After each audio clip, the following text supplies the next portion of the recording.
tout d'abord vous remercier, Monsieur le Président Vladimir Poutine, pour votre accueil convivial et toutes les dispositions prises afin de faciliter notre séjour.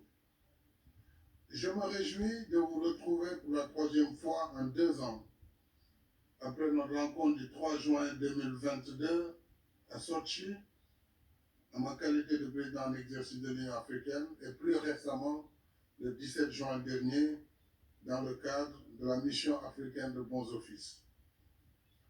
Ce sommet s'inscrit dans le même esprit de concertation russo-africaine dont les origines remontent aux années de lutte pour la décolonisation de notre continent. Les relations russo-africaines sont excellentes et je m'en félicite. Mais je pense que nous avons encore des efforts à faire pour donner un contenu plus consistant à notre coopération économique. Le potentiel de notre partenariat est énorme. L'Afrique, on le sait, c'est 30 millions de kilomètres carrés, plus d'1,3 milliard d'habitants. La Russie, c'est plus de 17 millions de kilomètres carrés et plus de 144 millions d'habitants. Ensemble, notre continent et votre pays constituent un géant démographique et disposent de l'essentiel des ressources naturelles de la planète. Nous avons donc de quoi coopérer dans quasiment tous les domaines. Agriculture, agroalimentaire, industrie, hydrocarbures, mines, transport, industrie, technologie de l'information et de la communication, sécurité pour ne citer que cela. Cependant, Monsieur le Président, il nous faut bâtir des mécanismes adéquats et pragmatiques. Des mécanismes donc d'investissement, de financement et de partenariat. On aura remarqué que je ne parle pas d'aide, parce que je ne crois pas en l'aide en réalité. Et pour répondre à notre jeune frère, notre cadet, capitaine Traoré, président du FASO, l'Afrique, les chefs d'État ne sont pas venus ici pour mendier. Tout comme nous n'allons pas ailleurs pour tendre la main. Nous travaillons pour un partenariat d'égale dignité entre les peuples. C'est le même discours qu'on tient à Dakar, ici à Saint-Pétersbourg ou à Washington. Donc je pense que le combat de l'Afrique est d'abord un combat pour la dignité. Et ce combat, il transcende les générations. Je suis très heureux, moi, d'être à côté du président Museveni ou du président Denis Sassou Nguesso, qui ont été pour l'un des combattants de la liberté, pour d'autres, des modèles de résilience. Et chaque génération a son combat à mener.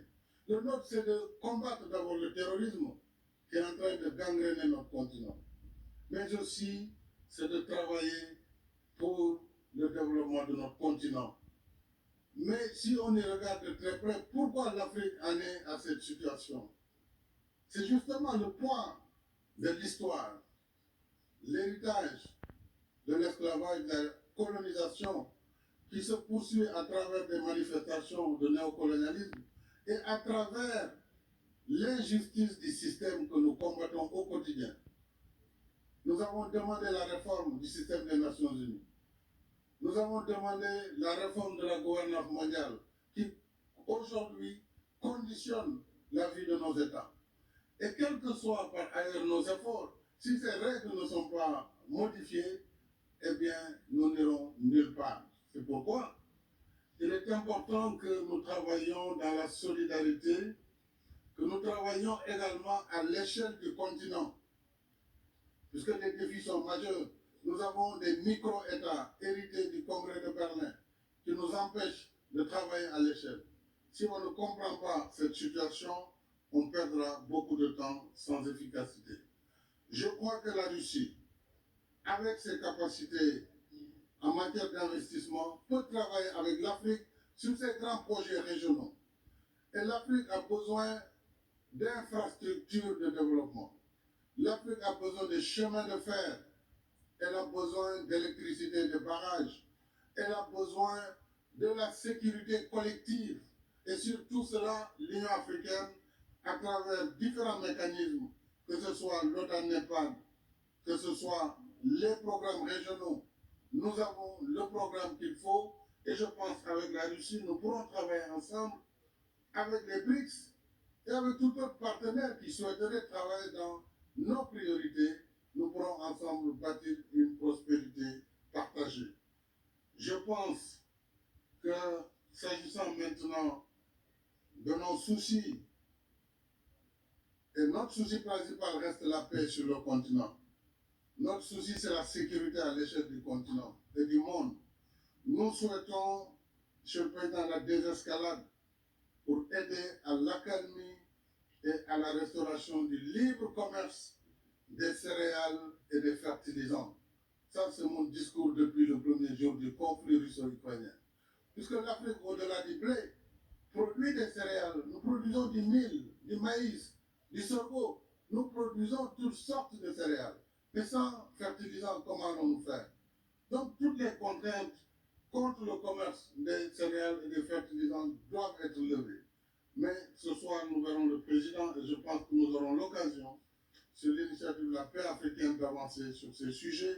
Mais aussi, cela nous permettrait, par rapport aux autres partenaires, sur les restrictions par rapport au commerce, de plaider pour la levée de toutes les restrictions afin que les pays puissent retrouver un commerce libre au bénéfice de toutes les populations.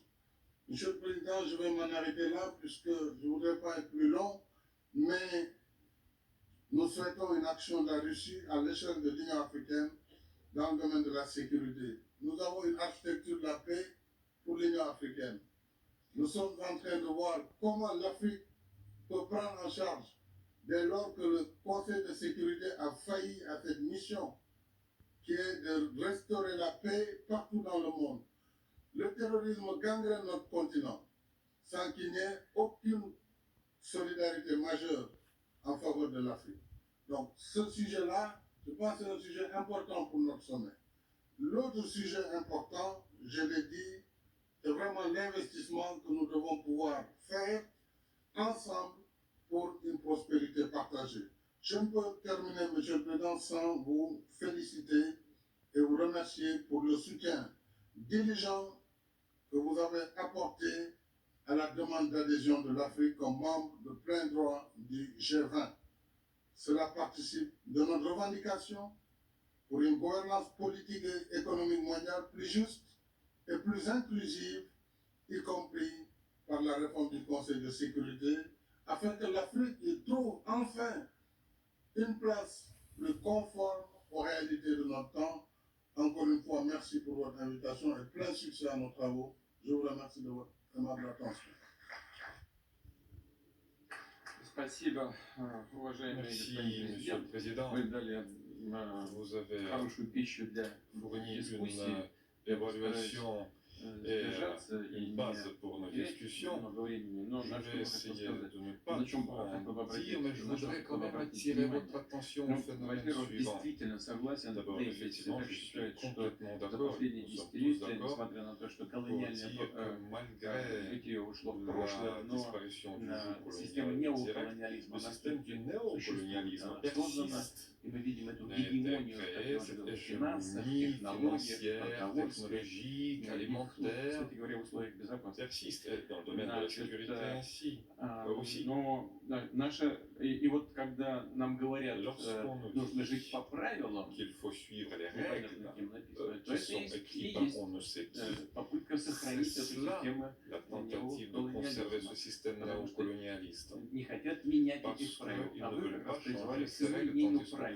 vous avez которые appelé au сложились changement за des последние règles десятилетия. Я здесь constituées depuis полностью согласен. des décennies, des règles non écrites, et je suis d'accord Вы avec также vous. сказали, что не верю в Vous venez помощь. également de dire que vous ne croyez Вы pas знаете, en я l'aide. верю, Moi, je потому что crois если мы en оказываем cette помощь notion de нашим l'aide, parce que si союзникам, nous нашим aidons nos alliés единомышленникам, то мы работаем и в своих pensent la même интересах. chose que nous travaillons И pour nos одно propres другому intérêts. никак не En противоречит. même temps, il n'y a Но, pas de конечно, contradiction вы правы в là-dedans. том, что Mais нужно создавать vous avez tout à fait raison инструменты de dire qu'il faut сотрудничества, créer des instruments, des взаимовыгодные leviers de инструменты coopération сотрудничества. Собственно говоря, gagnant-gagnant. мы для этого C'est здесь pour сегодня ça que собрались, nous чтобы sommes об этом réunis поговорить. Здесь я aujourd'hui полностью с вами ici. Je suis согласен. tout à fait d'accord И maintenant au président de la République d'Afrique du Sud, M. Cyril Ramaphosa.